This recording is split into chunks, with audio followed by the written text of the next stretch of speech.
Guluan, Misamis Oriental ang mga drug suspect kung saan nakumpiska mula sa kanya ang inihinalang illegal na droga. Patrolwoman Saravem Batomalaki sa kabuuan ng balita.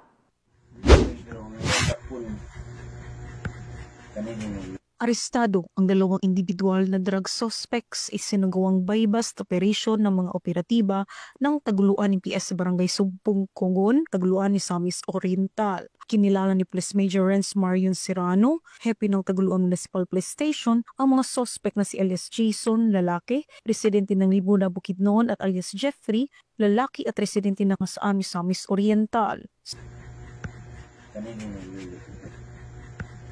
Sa ikinasang operasyon ng mga operatiba ng Taguluan Municipal Police Station ay nagresulta sa pagkakaaresto ng mga suspect at pagkakakumpiska ng mga pakete na hinihinalang shabu, isang wallet, isang 500 peso bill na ginamit bilang buy-bust money. Naharap ang mga suspect sa kasong paglabag sa RA 9165 o Comprehensive Dangerous Drugs Act of 2002. Mula dito sa Camp Capistrano, Busa, Cagayan de Oro City, ako ang iyong PNN correspondent. Patrolwoman Saravem Batomalaki, alagad ng batas, taga-taguyod ng Balitang Pulis.